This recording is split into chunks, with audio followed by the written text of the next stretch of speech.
तुलसी जमुना गंगा भक्तेभ्यश्च नमो नमः। नारायणं नमस्कृत्य नरं चैव नरोत्तमं देवीं सरस्वतीं व्यासं ततो जयो मुदीरये।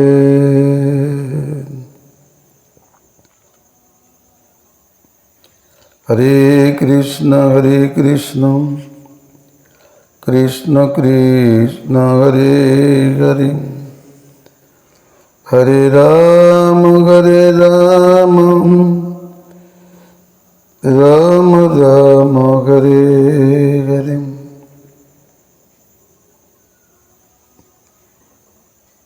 वन्दे सनातनं धर्मं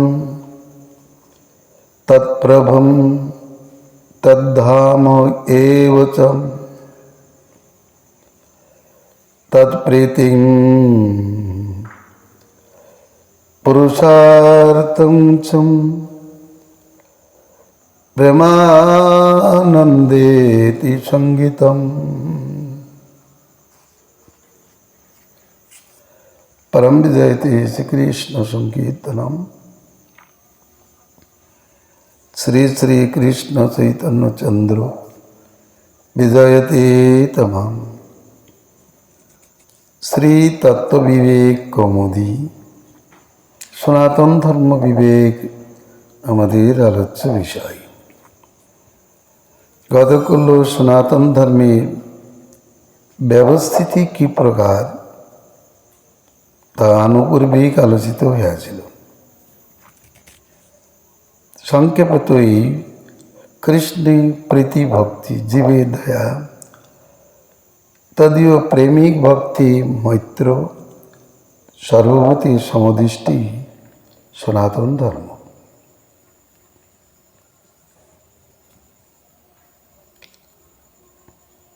কৃষ্ণ ভক্তি বিহীন যে ধর্ম, সে ধর্ম কখনোই সনাতন ধর্ম হইতে পারে না। কৃষ্ণ ভক্তিহীনদের মধ্যে প্রকৃতপক্ষে সদ্ধর্ম সনাতন ধর্ম অবস্থান করে না। কৃষ্ণ বহির্মুখতা হইতে জীবের দুঃখ দুর্দশা জন্মান্তরবাদ প্রসিদ্ধ হইয়াছে। সেখানে যে ধর্ম নাই ইহাই প্রমাণিত হয়। জন্মান্তরে দুঃখ ভোগ, নরকান্তরে দুঃখ ভোগ যেখানে সিদ্ধ সেখানে সনাতন ধর্ম নাই। সনাতন ধর্ম ভক্তিমান যারা, সনাতন ধর্ম যুক্ত, কৃষ্ণ ভক্তি যুক্ত যারা, তাদের মধ্যে ধর্মাদি অতি সুন্দর রূপে প্রতিষ্ঠিত হয়। তাদের সবকিছুই সফল। অন্তঃশ্বাস শূন্য যে দেহ আর দেহে যত ইন্দ্রিয়, সেগুলো কি সত্য? কোন দেহ প্রাণান্ত হয়েছে, সেই প্রাণান্ত দেহে চক্ষু, কর্ণ, হস্ত পদাদি ইন্দ্রিয় বর্তমান। তারা কি সক্রিয়? কখনোই না। কেন না? যে তারা প্রাণীহীন। প্রাণযোগেই তাদের যত কৃত্য চলেছিল। প্রসঙ্গতে একটি উপাখ্যান বলি। দেহেন্দ্রিয়াদি পরস্পর স্পর্ধা করিতে লাগলো, আমি বড়, আমি বড়। আত্মবিদ্যা শিক্ষার জন্য উপনিষদেই বিদ্যা আছে, কিন্তু তাদের কোনো মীমাংসা হলো না। মীমাংসার জন্য তারা ব্রহ্মার কাছে উপস্থিত হলেন। ব্রহ্মাকে প্রশ্ন করতেই ব্রহ্মা বললেন, বেশি কথার প্রয়োজন নেই, যার অবর্তমানে এ দেহেন্দ্রিয়াদি কষ্টদশায় উপনীত হয় সেই প্রধান। একথা শ্রবণ করে ইন্দ্রিয় প্রাণ আদি তারা স্বদেশে প্রত্যাবর্তন করিল। চক্ষু বলিল, আমি আসছি, চলে গেল। 1 বছর পরে ফিরে এসে বলল, আমি ছিলাম না, তোমরা কেমন ছিলে? না, আমরা ভালোই ছিলাম। চক্ষু না থাকলেও জীব জীবিত থাকে। অনেক চক্ষুহীন ব্যক্তি ভারত ঘুরে বেড়াচ্ছে, তার অভিমান চূর্ণ হল। এইভাবে কর্ণ অভিমান করে চলে গেল যে আমি না থাকলে এরা থাকতে পারে না। 1 বছর পরে ফিরে জিজ্ঞাসা করলো, আমি ছিলাম না, তোমরা কেমন ছিলে? তারা বললেন, ভালোই ছিলাম। কান না থাকলেও মানুষ থাকে, অনেকে কানে শুনতে পায় না, কিন্তু তারা দিব্য সংসার করছে। একথা শ্রবণ করে তার অভিমান চূর্ণ হলো। এরপর হস্তপদাদি, মুখ আদি তারা একে একে 1 বছর করে চলে যেতে লাগলো। 1 বছর পরে ফিরে এসে জিজ্ঞাসা করছে, মুখ বলছে, আমি ছিলাম না, তোমরা কেমন ছিলে? বলে, ভালোই ছিলাম। মুখ না থাকলেও থাকে প্রাণী। নাসিকা, হস্ত, ওরা হস্ত না থাকলেও চলে। একবার দেখলাম ট্রেনের ভিতরে ভিক্ষা করছে, তার হাত পা নেই।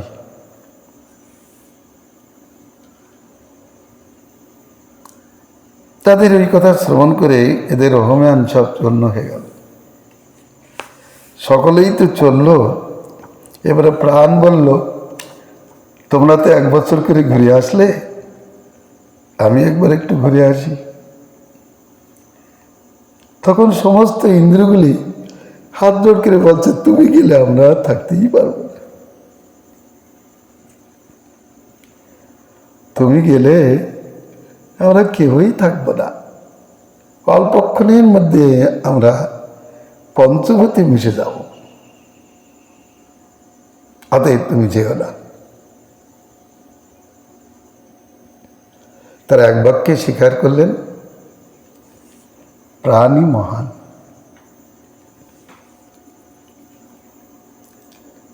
প্রাণী মহান।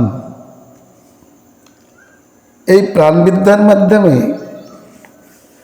জগৎকে শিক্ষা দিয়েছেন হরিভক্তি আছে প্রাণ। ধর্মের প্রাণই হচ্ছে হরিভক্তি। আর হরিভক্তি থাকলেই সত্য, দয়া, তপ, শৌচ, ধর্ম আর যত সদ্গুণ আদি আছে তারা থাকে। হরিভক্তি না থাকলে সদ্গুণবৃন্দ, দেবতাবৃন্দ, কেউই ধর্মবৃন্দ, ধর্মের পদাদি সেখানে থাকে না। প্রাণ না থাকলেও চোখ থাকে, কিন্তু সেই চোখ দেখে না। তদ্রূপ হরিভক্তিহীন ব্যক্তির মধ্যে যে দয়াদি দেখা যায়, সে দয়াদি বাস্তব নয়। এই কথাই এখানে বলা হলো যে কৃষ্ণ ভক্তিবিহীনদের দয়াদি নিষ্ফল, পরন্তু কৃষ্ণ ভক্তিমানদের দয়াদি সকলই সফল। धर्ममौलं हरौ भक्ति दयादि पल्लवं मतं मूलं विना पल्लवादि न जीवति कदाचन कृष्ण भक्तिं विना ततं दयादि न हि सिद्धति कृष्ण भक्ति रसेनैव सर्वेषां प्रीणनं भवेत्। একটি দৃষ্টান্তের মাধ্যমে আলোচিত হইতেছি হরি ভক্তি ধর্মের মূল, ধর্মবৃক্ষের মূলই হচ্ছে হরি ভক্তি। দয়াদি সেখানে পল্লবাদি তুল্য। মৌল বিনা পল্লবাদি কখনোই বাঁচিতে পারে না, যেমন তদ্রূপ হরিভক্তি বিনা দয়াদি সিদ্ধ হয় না, বরং কৃষ্ণ ভক্তি রসেই সকলের প্রেরণ অর্থাৎ পরিতৃপ্তি হয়ে থাকে। যেমন মূলের রসে বৃক্ষের বিভিন্ন অঙ্গগুলি সতেজ থাকে, তদ্রূপ কৃষ্ণ ভক্তি রসেই ধর্মাদি সত্য দয়া তপস শৌচাদি সন্তৃপ্ত থাকে, সতেজ থাকে, সক্রিয় থাকে। সনাতন ধর্মই মৌলিক, মৌল সম্বন্ধীয় বলে মৌলিক শব্দ ব্যবহার করা হয়েছে। সর্বমূল কৃষ্ণ, তার ধর্মও মৌলিক। মৌলিক ধর্মই বাস্তবতা মণ্ডিত, তদ্ব্যতীত আর সকলই অমৌলিক। অমৌলিক অর্থাৎ মূলের সম্বন্ধ বর্জিত ধর্মাদিতে বাস্তবতা থাকে না।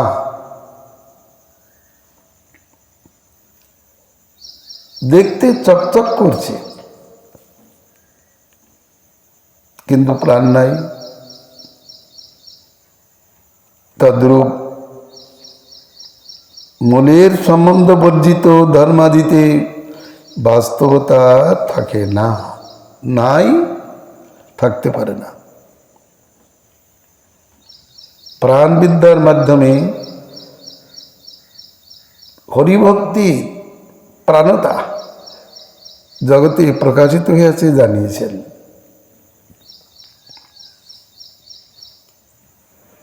এই জন্য সিদ্ধান্ত হয় ধর্মে ন কিং যেন হরি ন তুষ্যতে কৃতং ন তদ যেন হরি ন গৃহ্যতে তপো ন তজ্জাদ হরিভক্তিরিক্তম শৌচং ন তজ্জাদ হরিভক্তিবিত্তম বিক্তম। বিত্তম শব্দ সম্পত্তি স্বরূপ, বিক্তম মানে হীনম। তার ধর্ম সত্য ধর্ম নহে, যার দ্বারা হরি তুষিত হয় না। এবার একটু বিস্তার করা আছে। ধর্ম, কর্ম, তপ, শৌচ, দয়া, মৈত্র, সদ্গুণবৃন্দ, এগুলোকে তো ধর্ম বলা হয়েছে।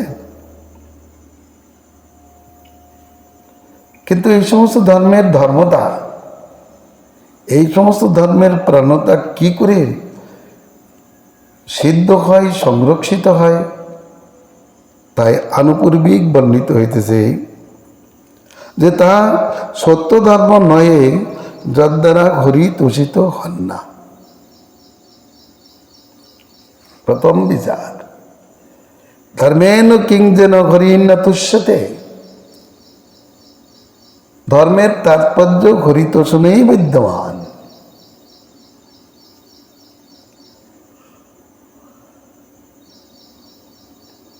কারণ এই ভাগবত পদ্যের দ্বারা পরবর্তীকালে তা প্রমাণিত হবে।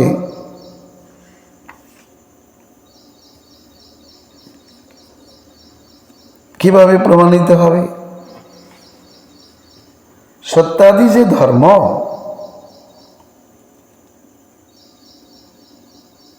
ঈশ্বর তর্পণই হচ্ছে সেই ধর্মের মূল। ঈশ্বর তর্পণই সেই সমস্ত ধর্মের মূল। অতএব যে ধর্মে হরি তোষিত হন না, তাহা প্রকৃত ধর্ম নহে, তাহা সনাতন ধর্ম নহে। সেই কর্ম কৃত প্রকৃত নহে, যার দ্বারা হরি হর্ষিত তোষিত হন না।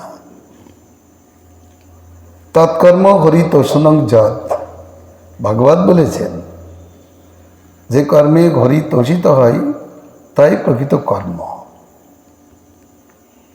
গীতার মাহাত্ম্যে বলেছেন কর্মাণি তস্য দেবস্য সেবা, কর্মস্য তস্য দেবস্য সেবা ইত্যাদি। কর্মাপ্যস্য দেবস্য সেবা। ভালো করে বুঝুন। একং শাস্ত্রং দেবকী পুত্র গীতম, एको देव देवकी पुत्र एवं एको धर्मस्तस्य नामानि जानि, कर्माप्येकं तस्य देवस्य सेवा। হরি সেবাই কর্ম। তাৎপর্য কি? হরিপ্রীতি সম্পাদন, কর্মই কর্ম। যে কর্মে হরি প্রীত হন না, সেই কর্ম কর্মবাচ্য নহে। নারদ মুনিও বলেছেন তজ্জন্ম তানি কর্মাণি তয়ুদয়ুস্তন্মনোবচ, যেন গি সেব্যতে ভগবান হরিশ্বর। যাদের দ্বারা ভগবান ঈশ্বর শ্রী হরি সেবিত হন, তোষিত হন, সেই জন্ম কর্ম মন বাক্য দিয়ে সার্থক। অতএব আমরা বুঝতে পারলাম সেই কর্মই প্রকৃত কর্ম, যার দ্বারা হরি তোষিত হন। আর যে কর্মে হরি তোষিত হন না, সেই কর্ম জীবের বন্ধনের কারণ। একথা ভগবান গীতায় বলেছেন।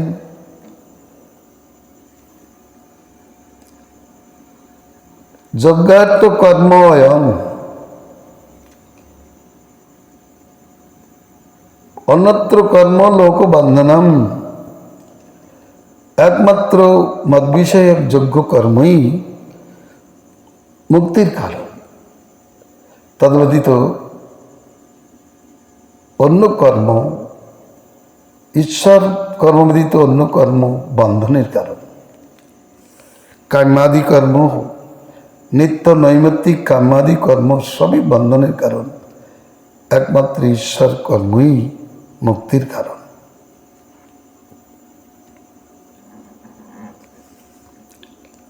তা প্রকৃত তপ নহে, যারা হরিভক্তি রহিত। তপসাম হরিসেবনম। তপস্যার সার কি? ব্রহ্মবৈবর্ত পুরাণে বললেন তপসাম হরিসেবনম। তপস্যাদের মধ্যে হরি সেবাই হচ্ছে সার। কিন্তু হরিভক্তি রহিত হলে এই তপস্যার কোনো মূল্য নাই। তপস্যা একটি ধর্মের পাদ বটে, কিন্তু হরিভক্তি রহিত হলে ওই তপস্যার মূল্য থাকে না। ওই জাতীয় তপস্যা অসুরদের মধ্যে থাকে। যেমন হিরণ্যকশিপুরাদির মধ্যে যে তপস্যা দেখা যায়, সেই তপস্যা ভগবান, জীব সকলেরই উদ্বেগের কারণ।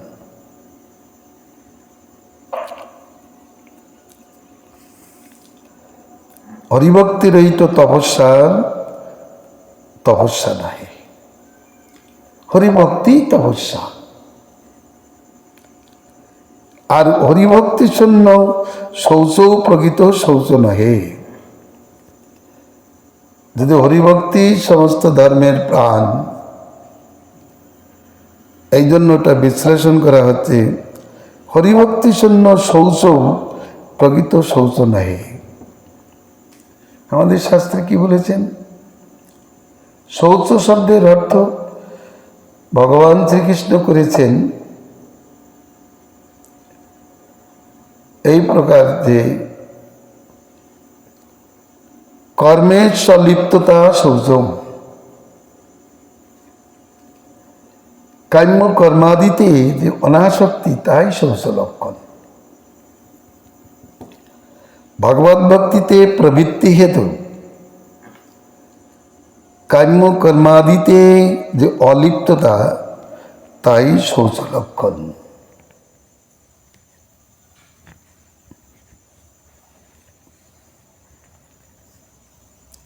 তাহলে হরিভক্তিহীন ব্যক্তির মধ্যে শৌচতা থাকে না। যে শৌচতা থাকে সেটা শুদ্ধ নয়। দশমারেত পুণ্ডরিকাক্ষং সব বাহ্যাভ্যন্তরু শুচিহি।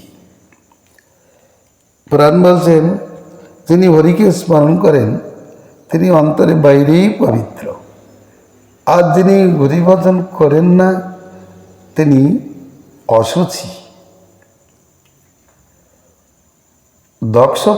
দক্ষ সংহিতায় বলেছেন যারা বেদ কর্মরহিত তারা পবিত্র অশুচি, যারা হরিভক্তিহীন তাদের অশৌচ থাকে, এরা সব অপবিত্র। যারা হরিভক্তিহীন তারা যাবজ্জীবন অপবিত্র।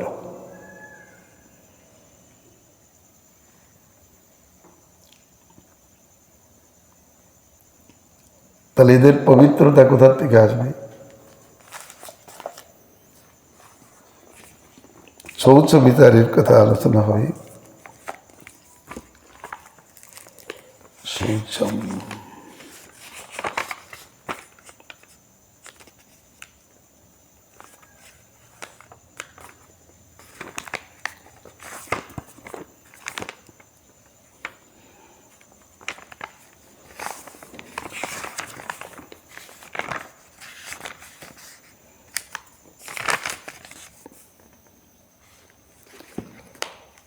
গরুর পুরাণে বলেছেন সত্যং শৌচং মনো শৌচম শৌচমিন্দ্রিয় নিগ্রহ সর্বভূতেষু দয়া শৌচম জল শৌচন্ত পঞ্চমম। সত্যই শৌচস্বরূপ, কৃষ্ণ চিন্তা পর মৌনই শৌচস্বরূপ, ইন্দ্রিয় নিগ্রহ ভোগাদি কর্ম থেকে নিগৃহীত ইন্দ্রিয়ই শৌচস্বরূপ, সর্বভূতের প্রতি দয়া শৌচস্বরূপ।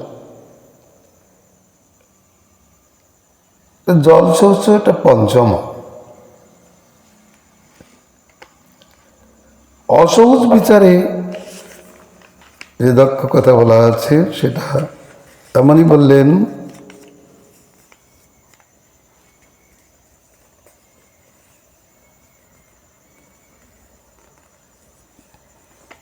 দক্ষ স্থিতিতে দক্ষের সংহিতায় বলেছেন এরূপই, অত বেশি যাচ্ছেন ওখানে। শৌচ হরিভক্তি শূন্য শৌচ শৌচতা না। একজন ব্যক্তি খুব পবিত্র চরিত্র, কিন্তু সে যদি মারা যায় তাহলে সে পবিত্র থাকে না অপবিত্র থাকে? মৃত কি পবিত্র না অপবিত্র? মৃতকে স্পর্শ করলে স্নান করতে হয়, আর যার প্রাণ আছে তাকে স্পর্শ করলে মানুষ পবিত্র হয়। তেমনি হরিভক্তি থাকলেই তিনি পবিত্র, হরিভক্তিহীন হলে তিনি অপবিত্র।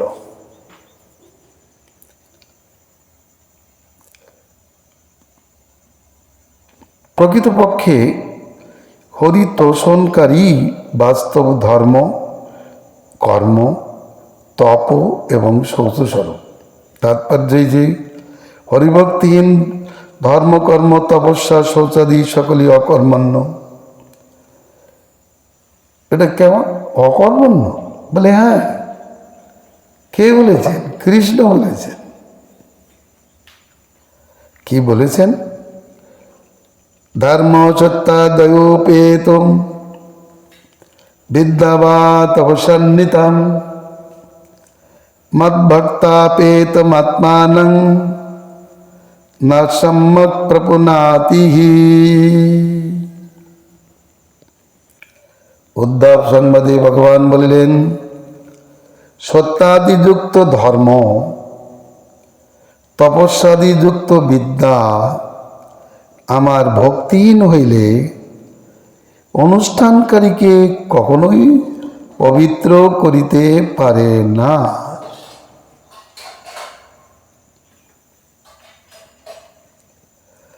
ভগবান আরো বলেছেন, আমার কথাহীন যে শাস্ত্র, সেই শাস্ত্র অসৎ অপবিত্র শাস্ত্র।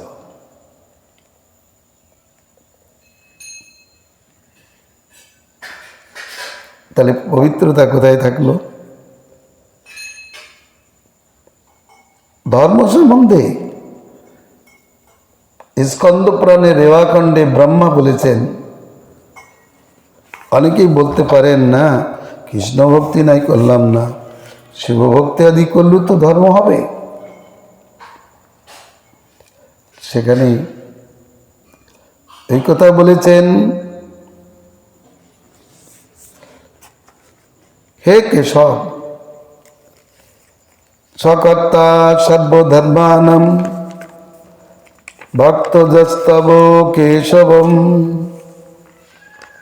সকর্তা সর্বপাপানাং জনা ভক্তস্তবাচ্যুতহং। হে কেশব,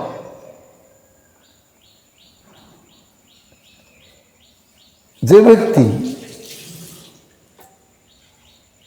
আপনার ভক্ত, সে ব্যক্তি সমস্ত ধর্মের কর্তা। আর যে ব্যক্তি আপনার ভক্ত নয়, হে অচ্যুত, সে ব্যক্তি সমস্ত পাপের কর্তা।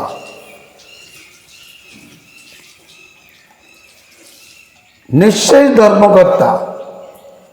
সে যদি আপনার বিমুখ হয়, তাহলে সেই ধর্ম করিয়াও সে নরকগতি প্রাপ্ত হয়। কিন্তু আপনার ভক্ত ব্রহ্মহত্যা করিয়াও আপনার ভক্তি বলে শুদ্ধ হয়। অপূর্ব শ্লোক। সকর্তা সর্বধর্মানাম। শ্লোকটা এখানে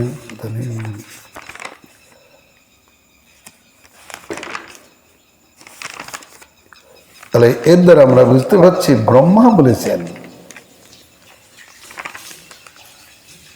তারই ব্যাধি প্রসঙ্গত আমরা বলছি।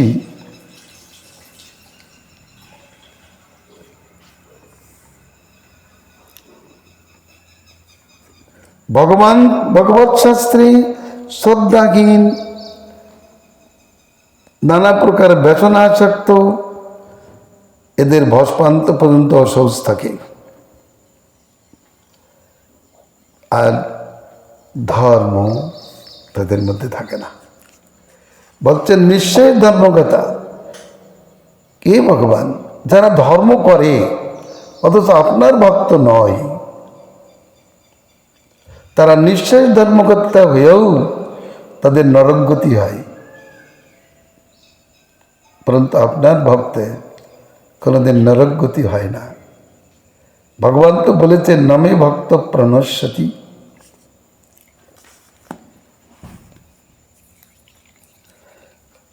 অতএব ভগবানের কথাটা ভালো করে জানতে হবে।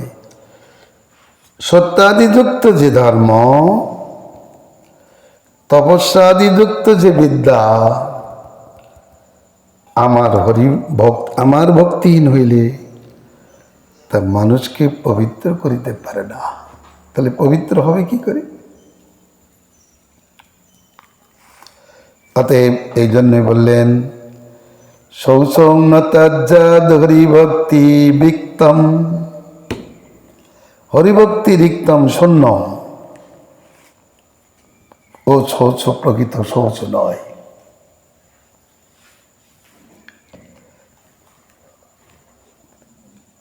দয়া ন সাজা হরিভক্তি শূন্যম, মত্রং ন তজ্জাদ হরি শক্যমুক্তম, গুণং ন তজ্জাদ হরি ভক্তি ভিন্নম, কীর্তি ন সাজা হরিভক্তি ছিন্নম।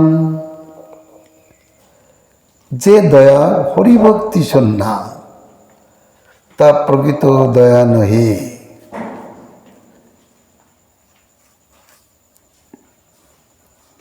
কৃষ্ণ বহির্মুখ জীবের মধ্যে যে দয়া বর্তমান, ওই দয়া প্রকৃত দয়া নহে। ওই দয়া ধর্মের অঙ্গ নহে, কারণ তাদের মধ্যে দয়াই ধর্মই নাই।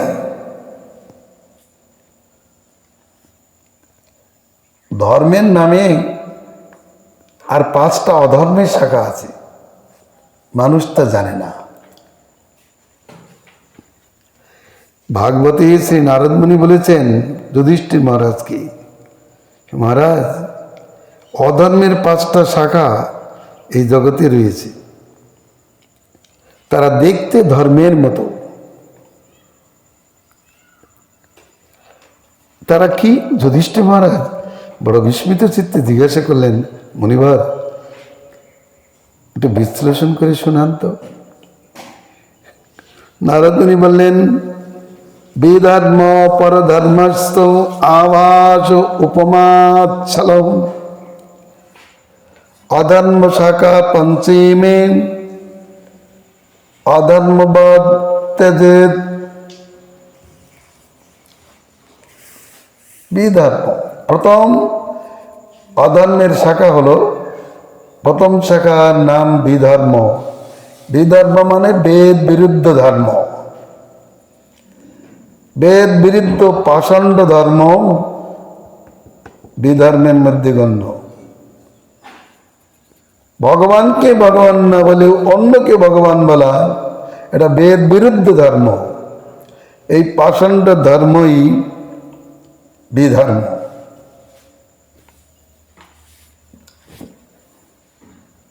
ভগবানের বিদ্বেষ হয় যে ধর্মে, সেই ধর্মই হলো বিধর্ম। দ্বিতীয় অধর্ম হলো, অধর্মের দ্বিতীয় শাখার নাম পরধর্ম। পরধর্ম শব্দের অর্থ ইতর কথিত ধর্ম। মহাজন কথিত ধর্মই ধর্ম, কিন্তু মহাজন না, একজন ভুই পড়ে এসে বলে দিল এটাই ধর্ম। একজন মায়াবাদী সন্ন্যাসী বলল, গীতা পড়ে তোমরা জ্ঞান জানলে না? কি বলেছেন গীতায়? যা খাও, যা কিছু করো, আমাকে অর্পণ করে খাও। অতএব তোমরা মাছ খাও, মাংস খাও, যা কিছু খাও, তাতে তুলসী পাতা দিয়ে খাও, কৃষ্ণকে নিবেদন করে খাও। শিষ্যগণ বলল, তাই তো, গৌরী মঠে লোক বলে মাছ মাংস খাওয়া যায় না, আর আপনি বলছেন? বলছে ওরা কি, গীতার অর্থ বুঝতে তো হবে। গীতায় কি বলেছেন সেটা বুঝো। যৎ করছি যদুষ্ণাসি, যৎ জুহসি দদাসি, যৎ তপস্যাসি কন্তেও তৎকুরুষ্য মুদাত্মন। এই তো লেখা রয়েছে। যা খাবে তুলসী পাত্র দিয়ে খাও, চা খাও তুলসী পাত্র দিয়ে খাও, মদ খাও তুলসী পাত্র দিয়ে নিবেদন করে খাও, মাছ মাংস খাও তুলসী পাত্র দিয়ে কৃষ্ণকে নিবেদন করে খাও। এর নাম পরধর্ম, ইতর কথিত ধর্ম। এ কোনো মহাজন না, ও নামে মাত্র সন্ন্যাসী, ও সর্বনাশী। লোকের সর্বনাশ করার জন্য সন্ন্যাস নিয়েছে, নিজের সর্বনাশ করবার জন্য সন্ন্যাস নিয়েছেন মাত্র। এর নাম পরধর্ম। এই পরধর্ম অধর্মের শাখা। এই যে বর্তমান জগতে যত ধর্ম আরম্ভ হয়ে যাচ্ছে, প্রসিদ্ধ হরিনাম মন্ত্র পরিত্যাগ করে যারা ছড়া গান করছে, এক একজন হোমরা চোমরা উঠে কিছু বলেছে তাই তাদের সেটাই গাচ্ছে। শাস্ত্র প্রসিদ্ধ যে হরিনাম বাদ দিয়ে যে অনেক কিছু গান করছে, ওইটা হলো পরধর্ম, ইতর কথিত ধর্ম। এই আজকাল যা সৃষ্টি হয়েছে। হরে কৃষ্ণ মহামন্ত্র পরিত্যাগ করে যারা ছড়া কীর্তন করে এবং তাকে ধর্ম বলছে, ওই ধর্ম হচ্ছে অধর্মের একটি শাখা। পরধর্ম আভাস। আভাস মানে সূর্যোদয় হয়নি কিন্তু পরিষ্কার হয়ে গেছে, দেখা যাচ্ছে। আভাস, ধর্ম নাই কিন্তু ধর্মের মতো দেখাচ্ছে। আভাস আর উপমাও ঠিক তদ্রূপ। যেমন মুখখানা চন্দ্রের তুল্য।